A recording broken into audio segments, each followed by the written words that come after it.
한 번도 키토제닉 안 해본 사람은 있어도 한 번만 키토제닉 해본 사람은 없다. 저탄고지 키토제닉 식단을 하는 분들이 굉장히 자주 하는 말인데요. 그만큼 키토제닉 식단을 하면 굶지 않아도 체중 감량이 되고 건강해지기도 해서 많은 분들이 키토제닉 식단을 다시 한다. 이런 이야기입니다. 하지만 한편으로는 많은 분들이 키토제닉 식단을 하다가 도중에 그만두는 경우도 있다는 이야기도 되죠. 키토제닉 식단을 시작하려고 하다 보면 어려운 점이 많습니다. 특히 키토제닉 식단이 좋다고 해서 시작한 키리니 분들, 식단을 어떻게 구성하는 게 좋을지 매일 고민되죠. 이 식재료는 먹어도 될까? 이 정도 양을 먹는 게 맞나? 이런 생각이 진짜 많이 드실 거예요. 그래서 남들이 다 사용한다는 패시크릿을 이용해서 매일 탄단지 양과 비율을 맞춰보고 먹는 경우가 많습니다. 하지만 매일 저울로 모든 먹는 것들의 무게를 측정해서 먹는다는 게 진짜 어렵고 번거로운 일이죠. 탄단지가 어느 정도 들어있는지 바로 알 수 있는 그런 게 있으면 진짜 좋을 텐데요. 그리고 어느 정도 식단을 지속하신 분들은 무엇을 먹고 무엇을 먹지 말아야 할지는 잘 압니다. 하지만 바쁜 생활 속에서 매일 두 끼에서 세 끼를 요리해서 먹고 그걸 또 치우고 또 요리하고 또 치우고 이렇게 하는 것도 쉽지가 않죠. 특히 요즘 날씨가 엄청 더워가지고 불 앞에 서 있기만 해도 불쾌지수가 장난이 아니잖아요. 그래서 한 끼 정도는 탄단지 비율도 바로 알 수 있고 요리하고 치우는 시간도 많이 걸리지 않는 아주 간단하게 먹을 수 있는 키토제닉 식단이 너무 필요한데요. 저도 요리를 잘 하지 못해서 요리하고 치우는데 굉장히 많은 시간이 필요한 타입인데요. 아시겠지만 동손입니다. 저는 저녁은 집에서 요리를 해먹는데 점심이 항상 문제더라고요. 그게 또 회사에서 일을 하니까 직접 다 요리를 해서 먹기가 힘들고 아침에 일찍 일어나서 요리를 해가지고 도시락 싸서 가기도 힘들고 아니면 배달 음식을 먹거나 식당에 가서 외식을 해야 되는데 식당 음식은 맛을 위해 설탕이 들어가는 경우도 많고 또 정확히 뭐가 들어가는지 모르니까 조금 찝찝하잖아요. 그래서 저도 굉장히 오랜 시간을 괜찮은 점심거리를 찾아서 돌아다녔습니다. 그러다가 제 마음에 딱 드는 점심거리를 찾지 못해서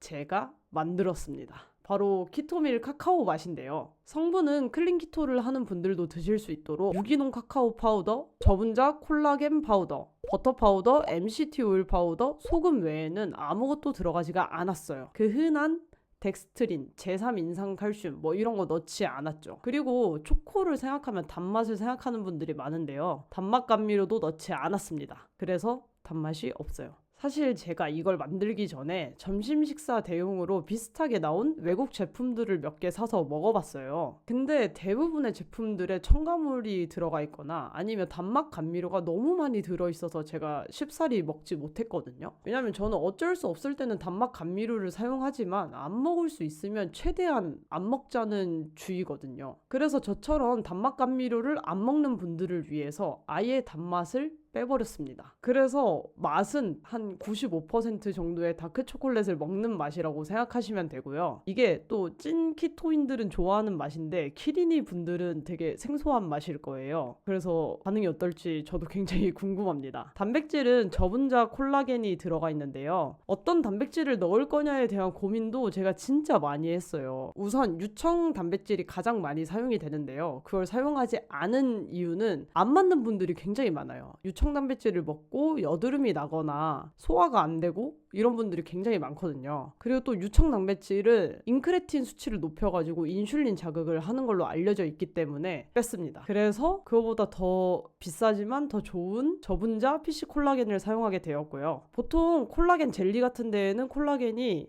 1, 2g밖에 안 들어있는데 이거는 한 포에 7g 정도 들어있어가지고 기존에 콜라겐을 드시던 분들은 이거 드시면 콜라겐 따로 안 챙겨서 드셔도 괜찮을 거예요.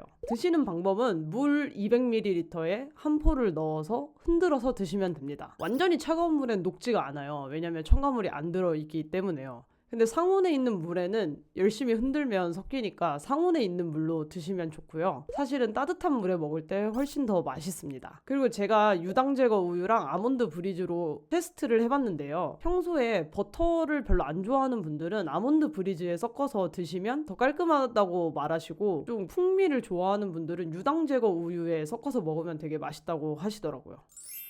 그리고 마지막으로 제품을 개발하면서 저희가 100분이 넘는 분들에게 의견도 듣고 그러면서 개선하면서 상품을 개발을 했는데요. 여러분들의 의견이 진짜 큰 도움이 되었고 그래서 너무너무 감사드립니다. 여러분 덕분에 이렇게 좋은 원재료를 가진 키토미를 만들 수 있는 것 같아서 진짜 정말 감사합니다. 제가 2016년도에 저탄고지 식단을 처음 시작했을 때부터 상상 속으로만 바라던 거를 드디어 현실 세상에 이렇게 만들어서 등장하게 할 수 있어서 진짜 감격스럽고요. 항상 여러모로 부족함이 많은 저지만 응원과 격려를 많이 해주셔서 항상 감사드립니다. 그럼 모쪼록 여러분이 건강한 식단을 하시길 응원하면서 영상을 마치도록 하겠습니다. 감사합니다.